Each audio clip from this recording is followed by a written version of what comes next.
Under a future Labor government, we will prioritise security and opportunity for all New Zealanders. The Honourable Amy Adams.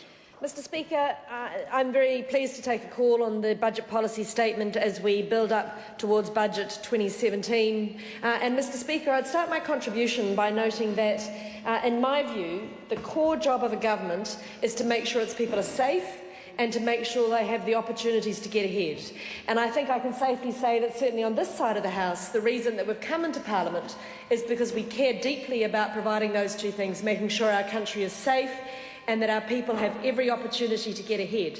And when you boil that right down to the most basic, the one thing that we need to have if we're going to give New Zealanders the chance to get ahead is a strong economy that provides those opportunities. Because if there's one thing we know, it's that it's businesses that provide jobs, it's businesses who create opportunity, it's the men and women of New Zealand who go out and invest their own money in creating businesses, creating opportunities, creating jobs that create jobs for New Zealanders.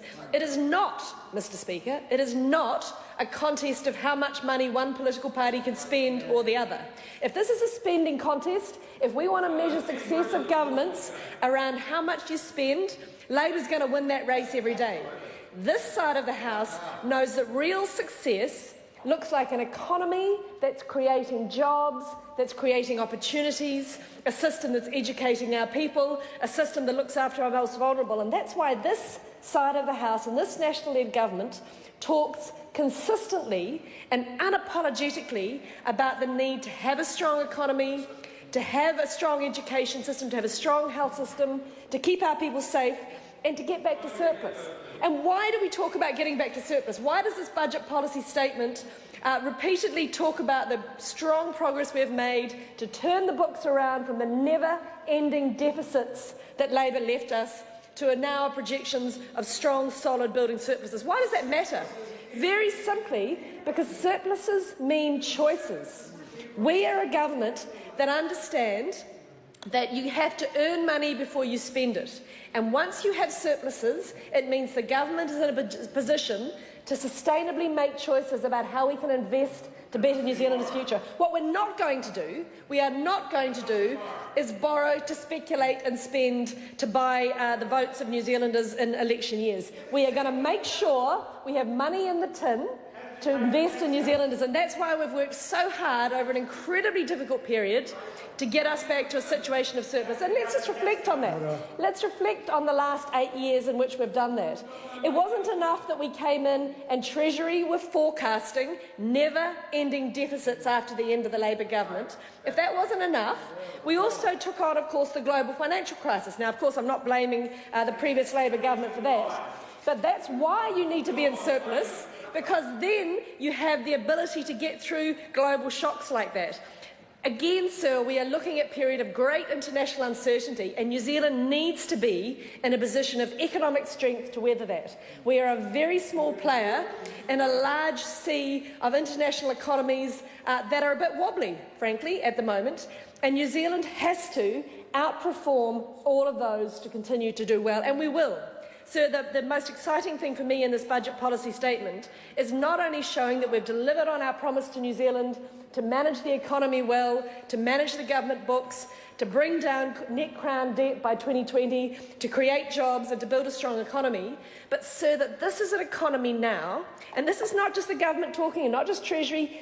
Every international assessment of New Zealand says this is an economy that is growing faster than almost every economy we would measure ourselves against, and is forecasting to have stable, predictable, year-on-year growth of an average of 3% per annum for the next 5 years.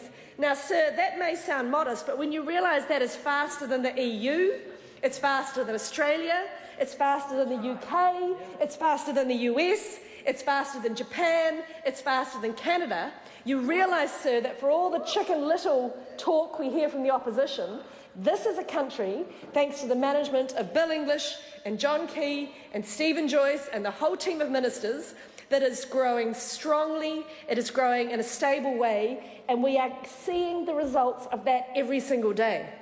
So we're seeing it through jobs. We're seeing our unemployment growth our unemployment rate dropping, our employment growth stronger almost than we've ever seen. Now the third highest in the OECD, as we heard from Mr Bishop. So the budget policy statement forecasts unemployment to drop to around 4.3%. Which is an incredibly strong result. And the HLFS in the last completed quarter reported 19,000 more people employed just in that quarter. In 3 months, 19,000 more people employed just in 3 months. And so it's not stopping. We also see 150,000 more jobs coming into the economy over the next few years thanks to the policies of this government. That just doesn't happen by getting up in the morning and wishing and hoping and spending money in government services. That happens by building an economy that businesses have the confidence to invest in. And that's mums and dads and families putting their capital on the line because they see positivity in New Zealand. And that's why we're seeing so many New Zealanders wanting to be here, wanting to come home. So we're seeing wages going up faster than inflation. We see it in the BPS, and we see that it's forecast to continue to rise up to $66,000 for the average wage by 2021. So that is very strong growth, and importantly, faster than inflation. We've got now the largest ever construction workforce, thanks to the rapid period of building construction we're seeing, not just in Christchurch post-earthquake, in Auckland, in Queenstown, in Tauranga, right across New Zealand. And so the other thing that I really want to highlight is this is not just a story of a strong economy in Auckland or a strong economy on the farm.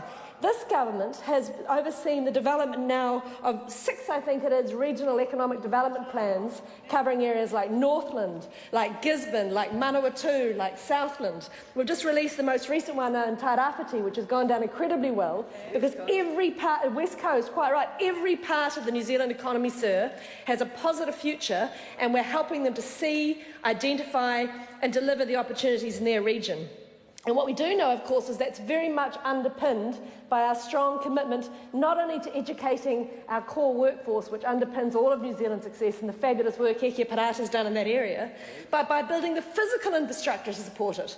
So the UFB program and the RBI program is $2 billion, making sure we are one of the best connected countries in the world, and so I'm incredibly proud of that, as I am our investment in schooling, properties and policing, in roading projects to support it. But, sir, I just want to end going back to that comment I made before, which is that we do have a period where the international situation is uncertain. And we shouldn't ignore that. We have to be mindful of it. But what it says to New Zealand is that it's even more important, sir, now that we stay on the track we're on, which is one of seeing net crown debt reducing to around 19% by 2020, a strong economy growing, managing core crown expenses, creating the environment for investment, and, sir, most importantly, delivering strong, stable government. That is what has got us through the GFC. That is what has got us through the twin shocks of the Christchurch and Canterbury and Kaikoura earthquakes and the other natural disasters. That is what has seen New Zealand now being held up internationally as a leading light in what good fiscal management and good, stable government can deliver. I can't count the number of times I've been told by international counterparts, why can't we do as well as New Zealand's doing? What is your secret? And I can tell you, sir, it's very simple. The secret of this government is the strong, stable, consistent leadership of the John Key and now the Bill English-led government. Stuart Nash. Thank you.